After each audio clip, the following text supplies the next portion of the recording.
आलिम नबील फाज़िल जलील माहिर उलूम व फ़ुनून हज़रत अल्लामा मौलाना मुफ्ती वली मोहम्मद साहिबुल्लाह दीगर मुअज़्ज़ज़ सामीन इकराम अस्सलामु अलैकुम व रहमतुल्लाहि व बरकातुहू। अल्हम्दुलिल्लाहि रब्बिल आलमीन व ला अक़िबतु लिल मुत्तक़ीन वस्सलातु वस्सलामु अला सय्यिदिल मुरसलीन अम्मा बअद फ़अऊज़ु बिल्लाहि मिनश शैतानिर रजीम बिस्मिल्लाहिर रहमानिर रहीम। क़ाल अल्लाहु तबारक व तआला फ़िल क़ुरआनिल मजीद इन्नमा युरीदुल्लाहु लियुज़हिबा अन्कुम अर्रिज्सा अहलल बैति व युत्तहिरकुम तत्हीरा। क़ाल नबी सल्लल्लाहु तआला अलैहि वसल्लम अल हुसैन मिन्नी व अना मिनल हुसैन। सल्लल्लाहु मौलाना अज़ीम दुरूद पाक पढ़ लीजिए। अल्लाहुम्मा सल्लि व सल्लिम अला सय्यिदिना व अला आलि सय्यिदिना व मौलाना मुहम्मदिन व बारिक व सल्लिम। सल्लु अलैहि सलातु व सलामुन अलैका या रसूलल्लाह। सल्लु अलैहि सलातु व सलामुन अलैका या हबीबल्लाह। हज़रात मोहतरम, आज का यह अज़ीम शान जलसा जो मंसूब है इमाम शुहदा इमाम अली मकाम इमाम हुसैन रज़ियल्लाहु तआला अन्हु की तरफ, इस बस्ती के वो नौजवान जो रोजाना अपना कीमती वक्त निकाल कर मुसलसल 10 रोज से आपके घरों आपकी गलियों पर पहुंच रहे थे, इसलिए नहीं कि उन्हें जाती फायदा था, बल्कि इसलिए कि इमाम हुसैन की मोहब्बत में जलसा सजाना था। और यकीन जानिए, इमाम हुसैन का जिक्र, इमाम हुसैन की महफिल यूं तो कल को भी लोग रोडों पर आएंगे, और वो लोग जो आज तक ये कहते हैं, वो लोग जो आज तक ये कहते थे कि अगर मुहर्रम नहीं निकाले गए, ढोल ताशे बाजे नहीं बजाए गए, तो फिर बताओ कैसे पता चलेगा कि आज 10 मुहर्रमुल हराम है? बताओ कैसा पता चलेगा कि आज के दिन इमाम अली मकाम शहीद हुए थे? उनकी याद को ताजा करने के लिए हम 10 मुहर्रमुल हराम को मुहर्रम भी घुमाते हैं, ताशे भी बजाते हैं, ढोल भी बजाते हैं।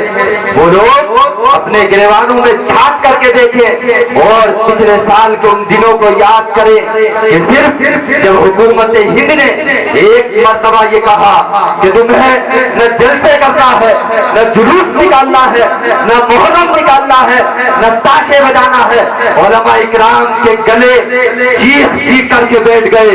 लेकिन कौम मुस्लिम के मुसलमानों ने कभी भी अपने उलमा की बात को नहीं माना। लेकिन जब पिछले साल का वक्त आया और आने के बाद हुकूमत हिंद ने एक मर्तबा कहा था कि तुम्हें मुहर्रम नहीं बनाना है, वो लोग जो चौराहों पर खड़े होकर के कहते थे कि हम अपनी जान तो दे सकते हैं लेकिन मुहर्रम को घुमाना बंद नहीं करेंगे, वो लोग जो अपनी जान को देने का वादा चौराहों पे खड़े होकर के किया करते थे, उनके हाथों से ढोल गिर चुके थे। क्यों? क्योंकि पुलिस का खौफ था, हुकूमत का खौफ था। अरे अगर यही खौफे खुदाबंदी तुम्हारे दिल में होता तो यकीन जानो तुम इमाम अली मकाम की शहादत के दिन कभी भी अपने हाथों में ढोलों को न लेते। अगर तुम्हारे दिलों में खौफे खुदा होता तो यकीन जानो तुम्हारे हाथों में ताशे नहीं बल्कि 10 मुहर्रमुल हराम को कुरान होता। बेशक बेशक हक बात। खौफ हुकूमत का है, खौफ पुलिस का है। अगर खौफ खुदा का होता और वो लड़ाई, वो जंग जो इस दुनिया ने करबला के नाम से याद की है, जब जब करबला का नाम आता है उस वक्त जुल्म और बर्बरियत की वो दास्तां जहन नशी होती है और एक ऐसा अजीब नक्शा जहन के अंदर खाका तैयार होता है कि आंखों से आंसू निकल आते हैं।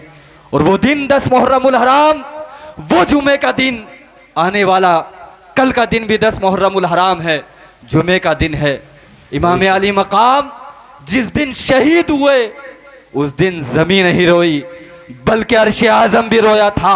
और न सिर्फ अर्श आज़म रोया था बल्कि फरिश्ते भी रोए थे। और न सिर्फ फरिश्ते रोए थे बल्कि तारीख को पढ़ करके देखो, अल्लाह के नबी अलैहिस्सलातु वस्सलाम मस्जिद नबवी में नमाज पढ़ रहे थे।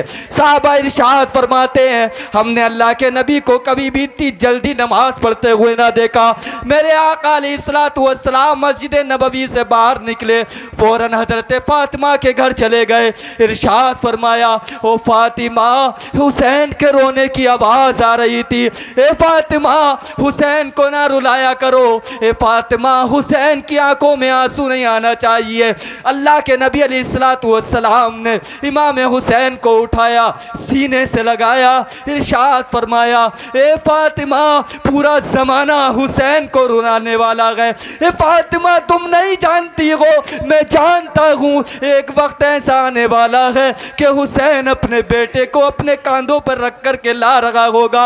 हुसैन अपने बेटे को भी शहीद करा देगा, हुसैन अपने भतीजे को भी शहीद करा देगा। अल्लाहू अकबर।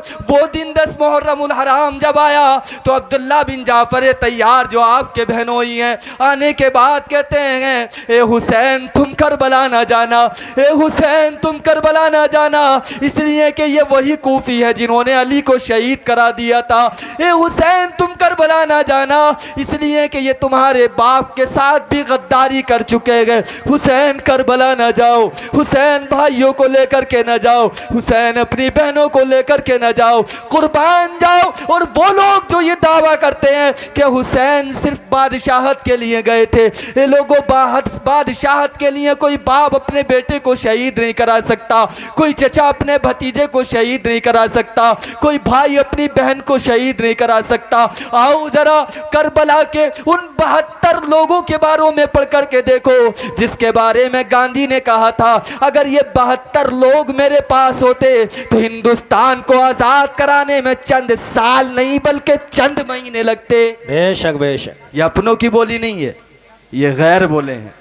जिन्होंने हुसैन की जिंदगी को पढ़ा वो बोलने पर मजबूर हो गए कि हुसैन जैसा साबिर न किसी माँ ने जन्म दिया है और न क़यामत तक जन्म देगी कोई माँ। इसलिए कि हुसैन ने वो सब्र का पैमाना जो लबरेज हो चुका था दुनिया को बताया। कि अब्दुल्ला बिन जाफर तैयार ने जब पूछा था, हुसैन करबला ना जाओ, तो हुसैन ने फरमाया था, हे अब्दुल्ला तुम नहीं जानते हो, रात जब मैं लेटा था, बिस्तर में था, ख्वाब में नाना जान तशरीफ लाए थे, इरशाद फरमाया था, हुसैन अब तुम्हारा वक्त आ चुका है, तुम मदीने को छोड़ जाओ। हुसैन तुम मदीना छोड़ करके तुम्हें जाना होगा, हुसैन तुम सुबह चले जाना। इमाम अली मकाम फरमाते हैं, अब्दुल्ला बिन जाफर तैयार, ए मेरे बहनोई तुम जानते हो मैंने नाना से कहा था, ए नाना मैं कोशिश करूंगा कि मैं मदीने को छोड़ करके चला जाऊं। नाना ने इरशाद फरमाया था, हुसैन तुम्हारे कदम, तुम्हारा सर बातिल के सामने नहीं झुकना चाहिए। हुसैन अगर सर कटाना पड़ जाए तो कटा देना, लेकिन यजीद के आगे अपने सर को नहीं झुकाना, इसलिए कि अगर नवासे रसूल का सर एक शराबी के आगे झुक गया, इसलिए कि अगर नवासे मुस्तफा का सर अगर एक जानी के सामने झुक गया तो दुनिया के मुसलमान, दुनिया के लोग ये कहते रहेंगे, अरे नवासे रसूल ने एक जालिम के सामने अपना सर झुका दिया था। दुनिया वालों को बताओ कि मेरे नाना का पैगाम है, लोगों अगर तुम जुल्म के खिलाफ जुबान से ताकत रखते हो तो जुबान से बोलो, हाथ से ताकत रखते हो तो हाथ से बुराई को रोको, और अगर ये दोनों ताकत नहीं रखते हो दिल से बुरा जानो। हुसैन सबसे अफजल ये है कि तुम इस बुराई को अपने हाथ से जाकर के रोको। इमाम अली मकाम ने फरमाया, अब्दुल्ला बिन जाफर तैयार ये बताओ कि अगर मैं अपने नाना जान के इस वादे को भुला देता जो वादा मैंने रात में किया है, तो मुझे बताओ नाना जान को मैं क्या जवाब देता। ए अब्दुल्ला बिन जाफर तैयार, अगर तुम्हें करबला चलना है तो साथ आ जाओ। आओ करबला की इस तारीख को पढ़ करके देखो, 72 लोग, कुल तादाद 82, 10 औरतें, 72 कुल 22 इमाम हुसैन अलैहिस्सलातु वस्सलाम के खानदान के लोग हैं। कौन है इसमें? 5 भाइयों को लेकर के चले, 3 बेटों को लेकर के चले हैं, बहन को लेकर के चले हैं, भतीजों को लेकर के चले हैं। जानते हैं कि ना बेटा करबला से वापस आएगा, न भतीजा करबला से वापस आएगा, न बहन करबला से वापस आएगी, न बहनों करबला से वापस आएगा। ये सब जानते हैं कि आज हमें करबला जाना है, और ये भी सब जानते हैं कि करबला से हम वापस नहीं आने वाले। लेकिन आओ आज की हुसैनियत, आखिरी बात कह दूं और अपनी गुफ्तगू को ख़त्म कर दूं। आज की हुसैनियत और यजीदियत इसको समझना होगा कि हुसैन, तुमने अपने 6 माह के बच्चे को क्यों कुर्बान कर दिया? 18 साल का नौजवान अली अकबर को क्यों कुर्बान कर दिया? क्यों भतीजों को कुर्बान कर दिया? हुसैन, यजीद के हाथ में हाथ तो देना था, बच्चों को बचा लेते, हाथ दे देते। हुसैन, बहन का सुहाग बच जाता, तुम यजीद को अपना बादशाह तस्लीम कर लेते। हुसैन, तुम्हारे बच्चे तुम्हारी गोद में खेलता 6 माह का बच्चा, अगर तुम यजीद को खलीफा तस्लीम कर लेते।